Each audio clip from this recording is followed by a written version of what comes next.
Payg'ambarimiz aytadilar: "Akrimun nisa." Ayollarga ikrom ko'rsatinglar. Fa vallohi ma akramahunna illa karim.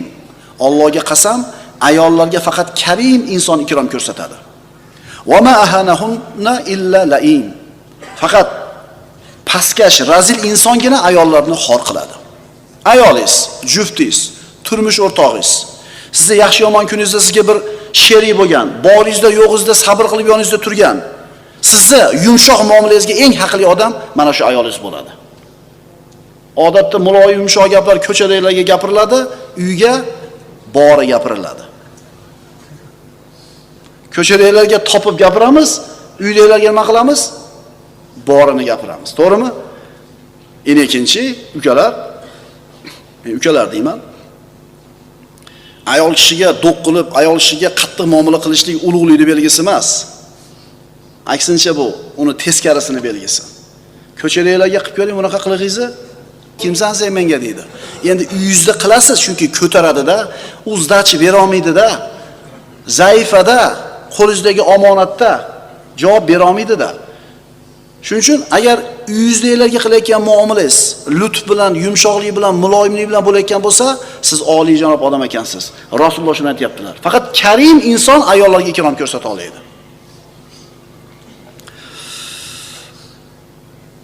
Istasu bin nisa'i khayran. Rasululloh aytdilar, ayollarga yaxshi muomala qilinglar. Fa innal mar'ata khuliqat min dhil'in. Chunki ayollar qovurg'adan yaralgan. Qovurg'ani eng qiyshiq qismi uni yuqori tarafi. Agar tuzataman desang sindirib olasan, agar tek qo'ysang qiyshig'icha turaveradi. Ayollarga yaxshi muomala qilinglar, deyapti Rasululloh sollallohu alayhi vasallam. Masalan, insof bilan aytadigan bo'lsangiz, o'zingizni qo'yib ko'ring-da ayol o'rniga.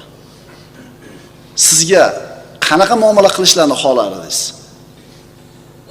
O'sha muomalani biz o'zimiz qilishimiz kerak. Shunda biz Alloh taolaning Ar-Rafiq, Alloh muloyim degan ismidan o'zimizga nima olgan bo'lamiz ekan? Ulush olgan bo'lamiz ekan.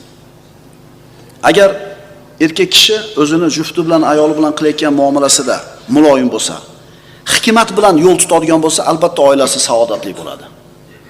Faman yu'tal hikmata faqat utiya khayran kathira. Kimga hikmat ato qilingan bo'lsa, dar haqiqat unga juda katta xayriyat ato etilibdi. Va ashiruhunna bil ma'ruf dedi Alloh taolo. Ular bilan tinch totuv yashaylar. Ular bilan tinch totuv yashaylar. Mana shu oyatning tafsirida aytishadiki, ulamolar ayollar bilan tinch totuv yashash degani, ma'ruf bilan muomala qilish degani, ulardan yetayotgan, ya'ni ularga aziyat yetkazmaslik emas. Ayol bilan tinch totuv yashash degani unga aziyat yetkazmaslik emas, balki undan yetgan aziyatni ko'tarib sabr qilishlik. To'g'rimi? Bo'pti, endi qo'yib bolada deb qo'yasiz-ku, kichkina bo'lsa. Bo'pti, xotin kishilar deb qo'ya olmaymiz-da biz akalar. Hozir o'g'il bolalardan narxi shunaqa bir arzon bo'lib ketganmiki, tepa-teng aytishadi xotini bilan. Men erkak kishi edim, men sal balandroq turay, xo'p deb qo'ya degan gap yo'q. Sen xotin kishisan, xo'p deyishni bilmaysanmi? Aytayapti payg'ambarimiz, nima deyaptilar? Qiyshiq qovurg'a. Birodarlar, biz aytgandaqa bo'lmaydi. Ukalar, yangi uylanadiganlar yoki uylanganlar, yangi uylanganlar. Sizlar aytgandaqa bo'lmaydi. Mana oqsoqollardan so'raylar. Yo bo'ladimi, hoji aka? Bo'lmaydi-da, to'g'rimi? Otangiz 60 yil, 50 yil turmush qilib, otangiz aytgandaqa emas ekansiz. O'sha otangiz hikmat egasi ekan. O'sha kamchiligiga o'zini yumdi. Gap qatargan bo'pti deb qo'ydi. Karim bo'ldi. Lutf bilan muomala qildi, oilasi buzilmadi. To'g'ri aytyapmanmi? Oson shart qo'yib boshqasi uylanishlik. Bu chidamasdi ishi bu. Nasaba talaqni berdim deydi. Boblabsan. Sen chidamas ekansan. U oxirgi variantida talaqni berishlik. Shuning uchun birodarlar, ayol kishi bilan ma'ruf holatda yashashlik nima desa, unga aziyat bermaslik emas, balki undan yetgan aziyatni nima qilishlik? Ko'tarishlik. Albatta chegarasi bor, uni ham aytib qo'yaylik. Nima desa ko'tarib kerak ekan domla aytdi demanglar. Shariatni belgilab qo'ygan ramkasi bor, undan o'tib ketadigan bo'lsa javobini berish kerak bo'ladi. Kana Rasululloh sallallohu alayhi vasallam idza dakhala baytahu basaman dhahakan. Rasululloh sollallohu alayhi vasallam uyga kirsalar, deydi, ummahatul mu'minlar aytadi, kulib, tabassum bilan kirardilar. Mana shu muloyimlik, Alloh taolaning Ar-Rafiq, muloyim degan ismidan o'zimizga oladigan ulush mana shu. O'zimizni nafsimizga nisbatan muloyim bo'lamiz ibodatlarda, juftlarimizga nisbatan bo'lamiz, muloyim bo'lamiz. La takrahul banat, deydilar Rasululloh sallallohu alayhi vasallam. Imom Hokimdan bu hadis, fa innahunnal mu'nisatul g'oliyat. Qiz farzandlarni yomon ko'rmanglar, chunki albatta ular qimmat mu'nisadirlar deydi. Kim aytayapti bu gapni bizga? Rasululloh aytayapti. Biz kimmiz Rasulullohning oldida?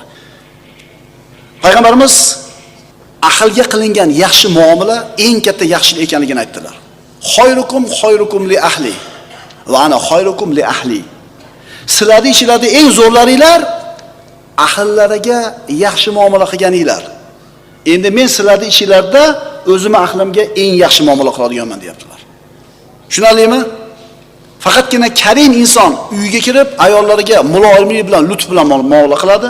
Faqat layin, pastkash insonlar ayollarni xor qiladi, ularga yomon muomala qiladi. Endi birodarlar, ko'chada hammamiz ham odobli, esli bo'lib yuraveramiz. Bizni zamonda til bilan aytganda biznesi uchun. Keling akaxon deydi. Ichida to'ng'iz o'lib turibdi. Hali tovarni o'tkish kerak edi. Nima qiladi? Keling aka deydi. Bo'ldi mana deydi. Ekan xotini ham qo'yadi. Keling aka nima xizmat deydi. Yo'q, unaqasi bor. 3-4 so'm pulini olishi uchun, biznesi uchun muloyim, kechirimli, halim, lutf egasi bo'lib ko'rinadi. Uyga kelganda-chi? Siz bilan bizdagi narsa hunarmi yoki xulqmi degan masalani ko'rganmiz. Eslasizlarmi? Mana ko'chaga chiqqanda muloyimsiz, kechirimlisiz, sertabassumsiz, zo'rsiz. Bu xulqmi, hunarmi? Qayerdan bilar edik? Uyga kirganda bilamizda. Maskani shuni yechamiz. Shuni ilib qo'yib uyga o'zimizni basharamiz bilan kiramiz.